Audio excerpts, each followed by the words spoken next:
This episode is presented by Wendy's Baconator. Grab an OG Baconator in the PM or Baconate in the AM with a breakfast Baconator at participating U.S. Wendy's. Welcome back to Next Gen Console Watch 2020, our show following everything PlayStation 5 and Xbox Series X. I'm Damon Hatfield, and as always, I'm joined by Jonathan Dornbush, host of IGN's PlayStation Podcast Beyond. Beyond. Hey, Damon. Hello there. And Ryan McCaffrey, host of IGN's Xbox Podcast Unlocked. Good to see you, Damon.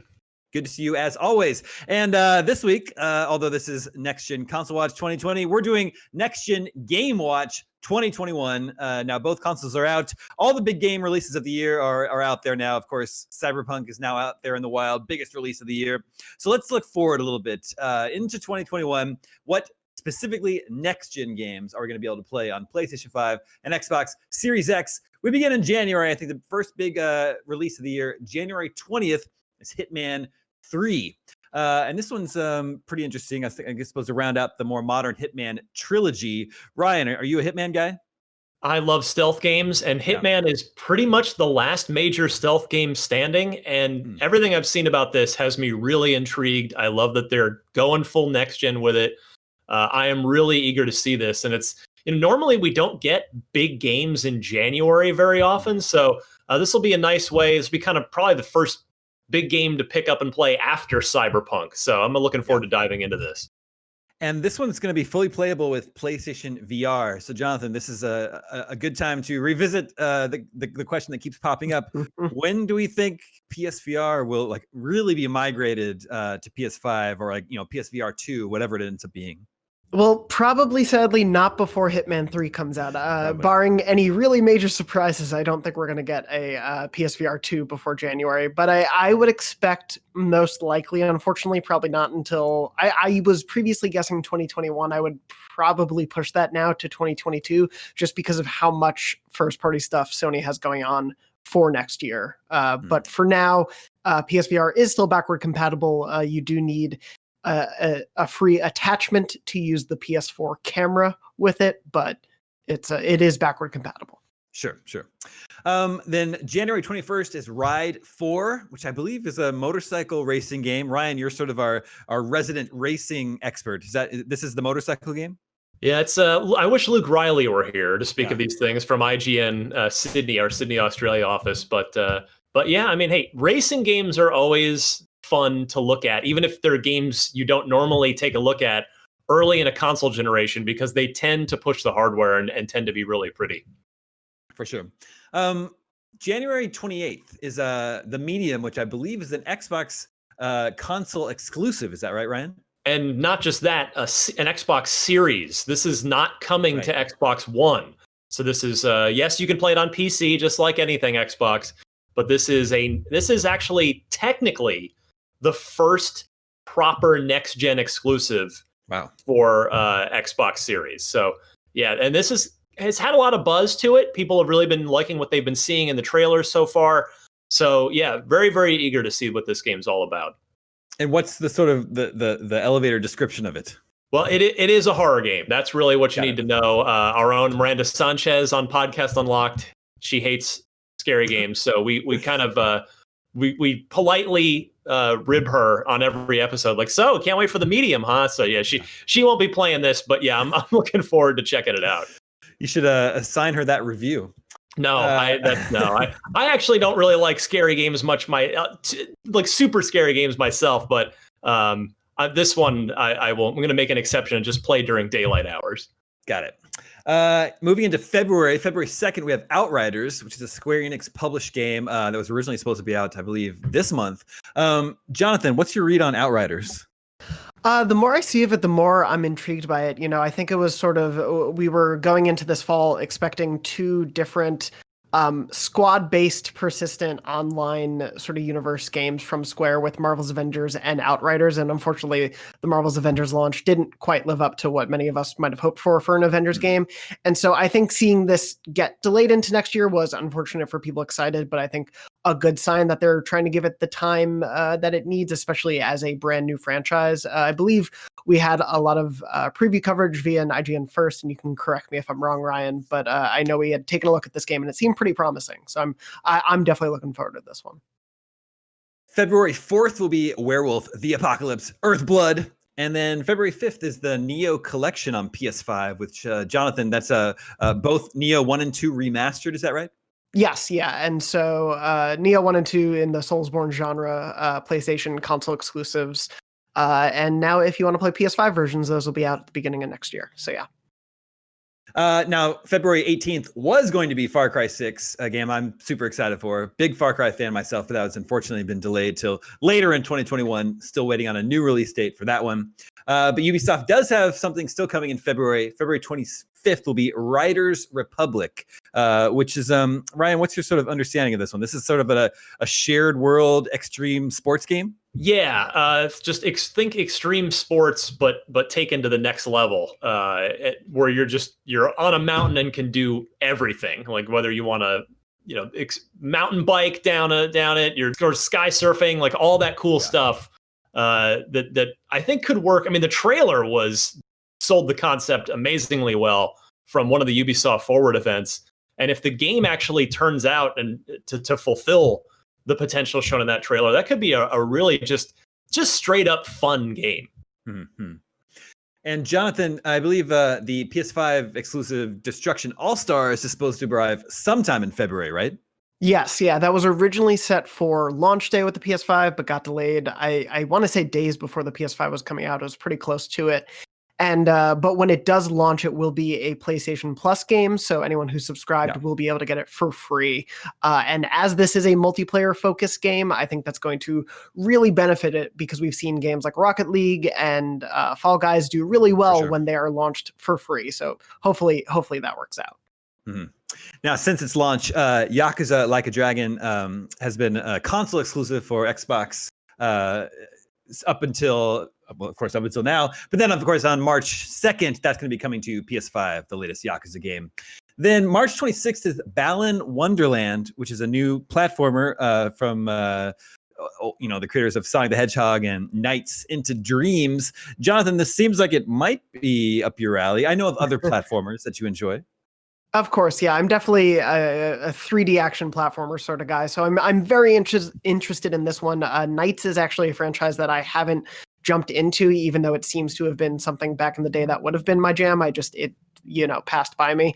But I'm excited for this one. It seems very vibrant and creative and just very imaginative and joyful in a way that, there's a lot of grim and gritty games out. I am totally open to something that is this vibrant and fun. Sure. April 9th will be Guilty Gear Strive, latest in the Guilty Gear fighting game series. That one's only on PS5 though. And then in May, which is the latest game with the release date in 2021 that we know of so far, big PlayStation 5 exclusive Deathloop. But of course now with Bethesda being owned by Microsoft, it'll be a little bit interesting to see how, I don't know, Ryan, do you think a year 2022, does Deathloop come to Xbox Series X on Game Pass? 1 year seems to be about the going industry rate for this stuff, so I'm sure it will dump right into Game Pass in May of 2022. Mm-hmm. But looks really intriguing. Like the trailer for that looks has definitely got me hooked on the concept, so I'm eager to see more. Yeah, is this one you have your eye on, Jonathan? Oh yeah, I'm really excited for this one, especially even though as someone who hasn't played the full extent of the Dishonored franchise, I really love the style and the tone and just the world that they've established in the trailer so far. This could be a really fun one to jump into next May. Yeah. Okay, so those are the next-gen games that we have release dates for. But there's a whole slew of games that are expected to come in 2021 that are waiting on exact release dates for. Those include Resident Evil Village, Resident Evil 8. I don't know. What's your feeling on this one? Because the past 3 Resident Evil releases, 7, and then the remakes of 2 and 3 were all like Q1 early in the year releases. Do we expect this to be sort of in the first few months of the year, Ryan?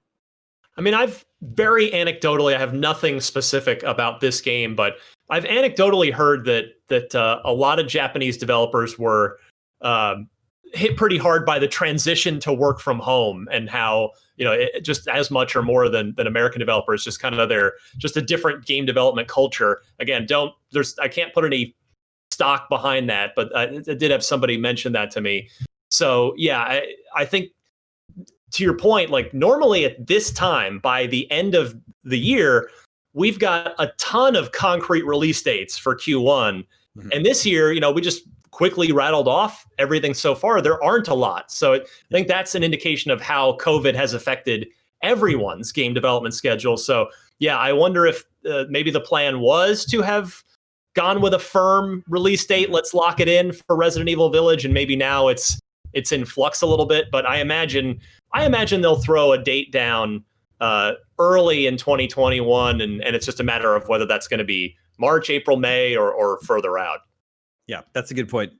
Of course, there is a still proper next-gen version of Cyberpunk that is due out next year.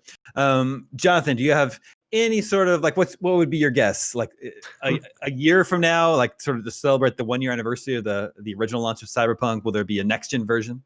I would hope it would be quicker than a year, but it's one of those things where as we're just in the launch week of Cyberpunk, I think it will be very telling seeing what the future holds when we get a sense of what CD Projekt Red's sort of rollout of bug fixes and performance updates and things like that, both on PC and the existing consoles. Once we get a sense of how involved those are keeping the studio, I think that'll give us a better idea. I would love if this came out in the spring of next year, sometime before the second half of the year when a lot of the other big fall games will be the focus. But it's really hard to tell right now, given I think the delay and sort of update structure we've seen for Cyberpunk so far. Sure.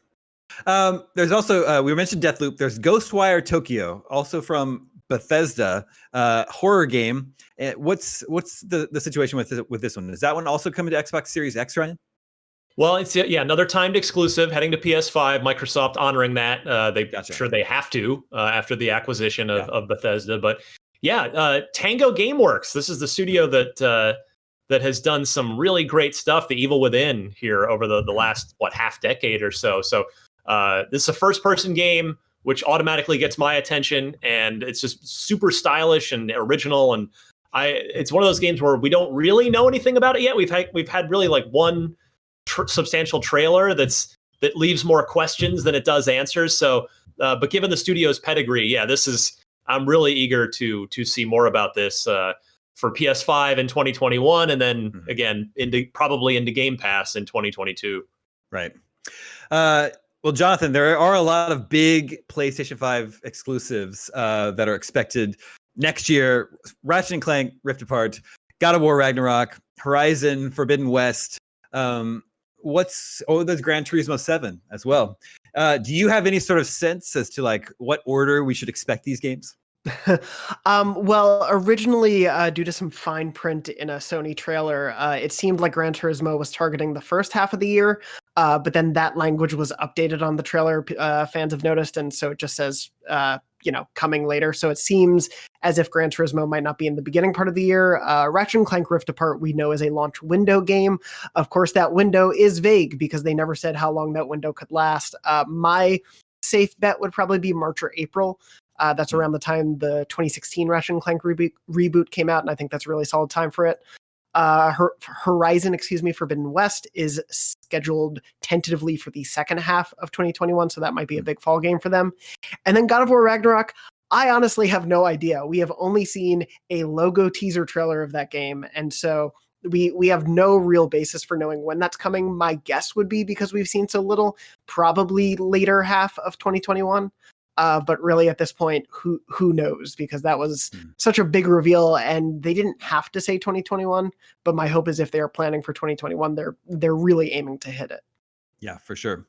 Well, Ryan, Xbox's big exclusive, Halo Infinite. We now know that's a fall 2021 game, coming a full year after its original intended, launch release. The fact that it's being delayed that long? Is that good or bad news for you? It is a good thing under the circumstances because, there's two ways to look at it, right? It's, if it's a year, it must need a lot of work.